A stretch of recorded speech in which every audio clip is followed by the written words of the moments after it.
हमारे व्यस्त जीवन में ईश्वर की आवाज़।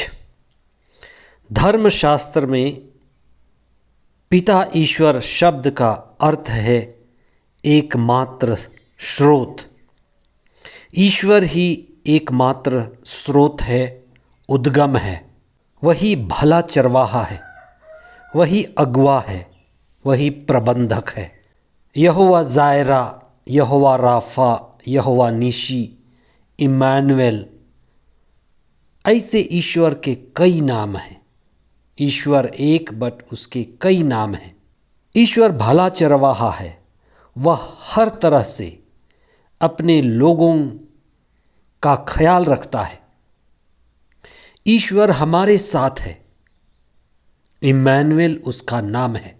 11वां सामान्य रविवार 18 जून 2023। पहला पाठ निर्गमन ग्रंथ अध्याय 19 पद संख्याएं 2 से 6 तक। दूसरा पाठ रोमियों के नाम संत पौलुस का पत्र अध्याय 5 पद संख्याएं 6 से 11 तक और संत मती का सुसमाचार अध्याय 9 पद संख्याएं 36 और उसके आगे अध्याय 10 1 से 8 तक।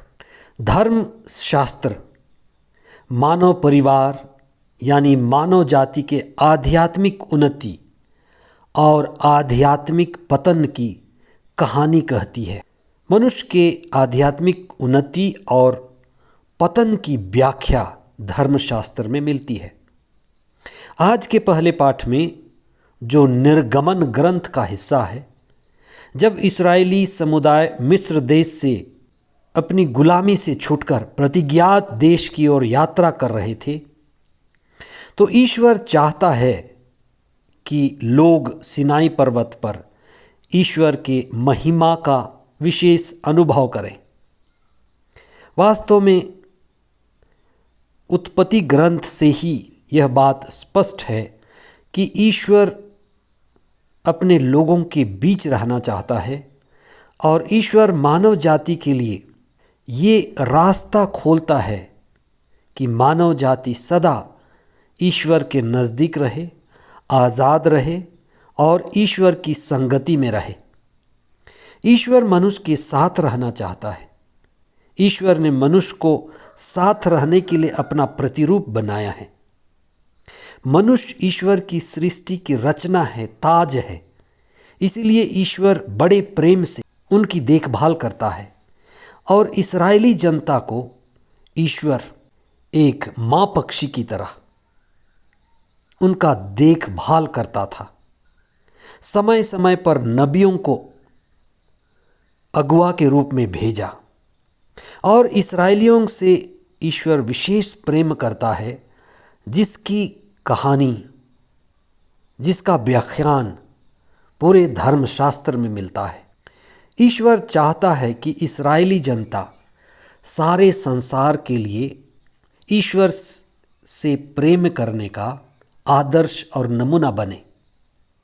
आज के दूसरे पाठ में संत पौलुस रोमियों को उनकी कमज़ोरियों की हकीकत, यथार्थता और असलियत बताते हैं कि हम मानव कमज़ोर हैं, दुर्बल हैं, हमें ईश्वर की ज़रूरत है।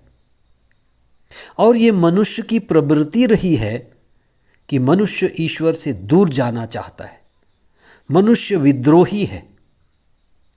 ईश्वर को छोड़ सांसारिकता, अधर्म व बुरी चीज़ों में वो बड़ी जल्दी आकर्षित होता है। यही उसके दुख का कारण भी है। लेकिन ईश्वर अपनी अपार कृपा से अपने लोगों की मुक्ति के लिए, उनके नए जीवन के लिए ख्याल रखता है, नबियों को भेजता है और समय पूरा होने पर ईसा मुक्तिदाता, बचाने वाले को भेजा। आज के सुसमाचार में ईश्वर की लंबी मुक्तिदायी योजना को पूरी होते हुए दिखाया गया है।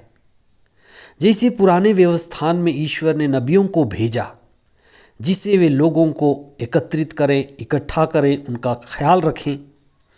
समय पूरा होने पर ईसा के द्वारा ईश्वर ने विशेष करके इस्राएली जनता को इकट्ठा किया। इसलिए संत मत्ती द्वारा रचित सुसमाचार में एक विशेष बात कही गई है।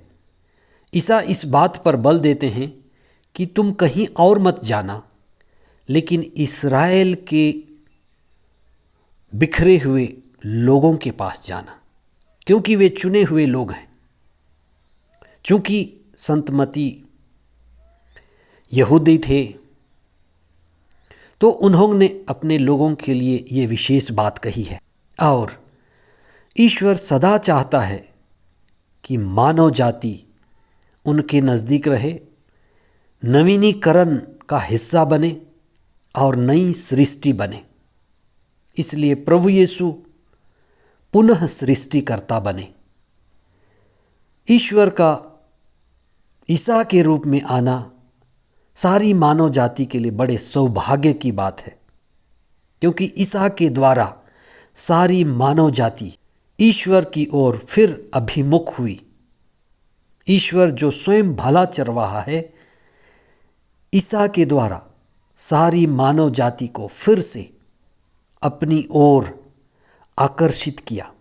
अपने क्रूस, दुखभोग, मृत्यु और अपनी नई शिक्षा के द्वारा, ईश्वरीय शिक्षा के द्वारा सारी मानव जाति को प्रेम में, एक परिवार में और ईश्वर के राज्य के लिए तैयार किया। इसलिए आज के इस विशेष दिन हम यही प्रार्थना करें कि ईश्वर जो हमारी देखभाल करता है, उसके प्रति हम श्रद्धावान बने, ईश्वर पर हमारा विश्वास बढ़े, प्रभु यीशु की शिक्षा में हम खरे उतरें और ये अनुभव करें कि ईश्वर आज भी प्रभु यीशु की शिक्षा के द्वारा, पवित्र आत्मा के द्वारा विभिन्न रूपों में हमारी अगुवाई कर रहा है और पुनर्जीवित यीशु आज भी हमारे बीच हैं। हम यही प्रार्थना करें कि प्रतिदिन हमारा विश्वास बढ़े और ईश्वर जो सारे संसार का मालिक है, पवित्र आत्मा को भेज करके हमारे विश्वास को मजबूत करे और हमें ईश्वरीय अनुभूति और गहरा अनुभव प्रदान करे। ईश्वर इम्मानुएल है, वो हमारे बीच में है और वह हमारी देखभाल करता है, हमारा ख्याल रखता है। आमीन।